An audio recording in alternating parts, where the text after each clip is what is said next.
Hello, this is my sweet mess, and welcome to my kitchen, where every week I make a mess trying new recipes in the pursuit of something sweet. This week, I am excited to try a new to me recipe for an easy lemon bundt cake using a cake mix from Jacqueline at Crayons and Cravings, and I'll leave a link to the original recipe in the show notes below. When I found this recipe uses just 5 ingredients plus a simple glaze, I knew I had to give it a try. Don't forget to like and subscribe, and let's jump right into the bake. To begin, let's get started with our mise en place. Mise en place is a French term for putting in place or everything in its place. It's the process of preparing your tools and ingredients before you get started baking. For this recipe, we have 2 elements, the cake and the glaze. For the cake, we need a boxed lemon cake mix. Whatever brand you prefer is absolutely fine as long as it's 15.25 ounces. We also need a box of instant lemon pudding, eggs, sour cream, and vegetable oil. For the glaze, we need powdered sugar, lemon juice, a pinch of salt, and I also have some lemon zest to garnish on top of the glaze. This is optional, but I think the zest will add a nice burst of flavor. Now that our ingredients are prepped, let's set these aside for later and prep our equipment. To get started, we need to preheat our oven to 350 degrees Fahrenheit. We will also need a large mixing bowl, a spatula, a fork, a sieve set over a medium bowl, a cooling rack, and a bundt pan. I went ahead and coated my bundt pan in baking spray. Baking spray actually has a little bit of flour in it, which I'm hoping will make it easier to release the cake from the pan later on. Now that my ingredients are measured and our equipment is prepped, let's get started with our bake. To get started, in our large bowl, we are going to add in all of our cake ingredients. So into the bowl, we will add the cake mix, pudding mix, eggs, oil, and sour cream. And then we will give all of this a mix, taking extra care not to overmix. By just combining the ingredients, it helps to keep the cake nice and light. Overmixing can actually result in a dense cake. I also wanted to call out, when you're adding in the pudding mix, it's just the dry mix. We are not making pudding and then adding that to the cake batter. And that looks pretty good to me. I've got my prepared bundt pan here. And now we will just pour it into the pan very carefully. And I am just going to help coax some of that batter around just to make sure that it is nice and evenly distributed within the pan. I cannot believe how quickly this is coming together. 5 ingredients dumped into a bowl, batter dumped into a pan, and we are almost done with this bake. That is absolutely incredible. Now that our cake is in the cake pan, I'm gonna go ahead and pop it into our preheated 350 degree oven for about 40 to 50 minutes, or until a toothpick comes out clean when inserted into the center of the cake. So I will come back once our cake is fully baked. It's been about 40 to 50 minutes or so, and our cake is fully cooked, and doesn't it look absolutely wonderful? I love that golden color to it, and the edges look nice and crispy. Now what I'm gonna do is let the cake hang out in the pan for about 15 minutes, and then I'll come back and it'll be time to take the cake out of the pan. So I'll be back here in a little bit. It's been about 15 minutes, and now it's time to get the cake out of the pan.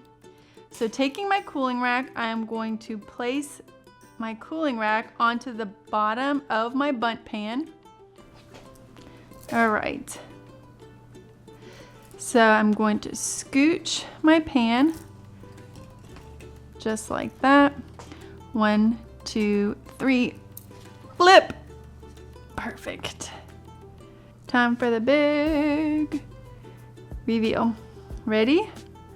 1, 2, 3. Ta-da! Ah, that looks so good. My very first bundt cake. This looks great and smells fantastic. There are a couple spots here where it looks like that cooking spray maybe pooled in the pan and caused some bubbling, but that's okay. I'm not worried about that. I'll cover it up with glaze when it gets to that step. Now that my cake is out of the pan, I'm going to let this cool completely. I know the temptation to immediately glaze your cake is there. It is for me, absolutely. But you need to wait until the cake is completely cool. Otherwise, your glaze is just gonna spill off the sides of the cake, and that is not what we want.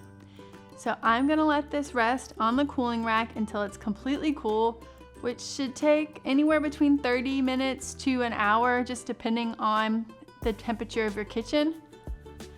Either way, I'll come back once my cake is completely cool, and then it'll be time to make the glaze.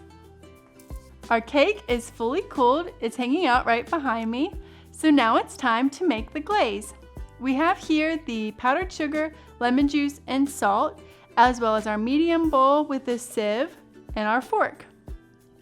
To get started, I am going to sift the powdered sugar and salt together just to remove any lumps and bumps, which should ensure that our glaze is nice and smooth. Now that our powdered sugar and pinch of salt is sifted, we will add in our lemon juice and whisk to combine. As you're whisking your glaze, if you feel like it's too thick, you could add a little bit more lemon juice, and if you feel like it looks too thin, then you can add more powdered sugar. But what you're looking for is a nice pourable texture.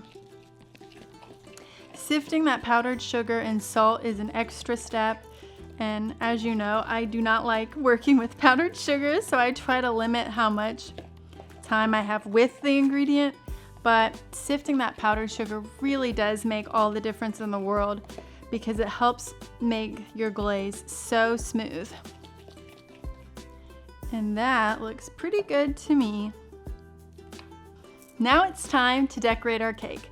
We have our glaze here and our lemon zest, and I'm going to simply pour the glaze over top of the cake.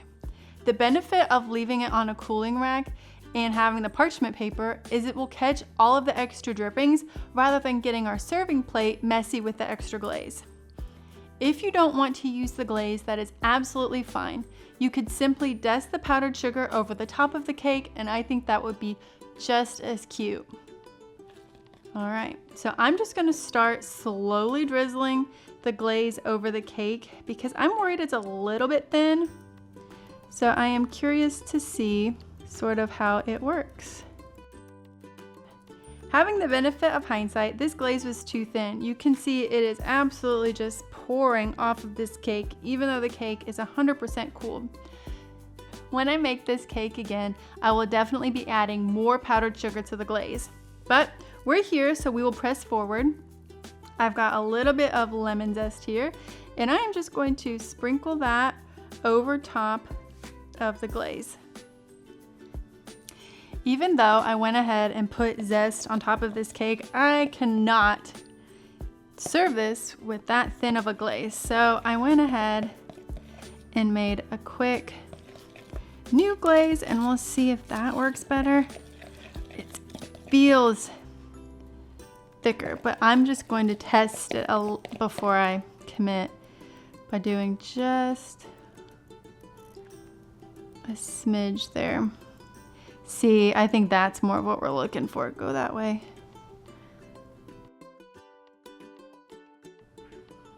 Yeah, this is the consistency we want. See how syrupy that is?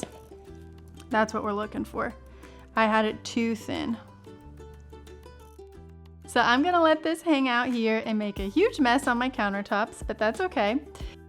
Meanwhile, I am going to get a little bit more lemon zest to put on top, and then we will finally get a chance to taste it. The glaze is set, and I cannot believe how good this cake looks. This came together so quickly and with such few ingredients, and I cannot wait to give it a taste. This cake is out of this world delicious. It has a nice lemon flavor, not too strong, but you definitely know that this is a lemon bundt cake. It is soft and moist, and that zest adds a real punch of lemon flavor. I am absolutely floored at how quickly this came together and with such few ingredients. I will definitely be keeping lemon cake mix and lemon pudding in my pantry going forward because this is now my new favorite pantry staple cake recipe. I am off to find a glass of tea to go with this delicious and easy lemon bundt cake. Thank you so much for being here with me today. And remember, trying new things is messy, but the end result can be pretty sweet. Have a great rest of your day. Bye now.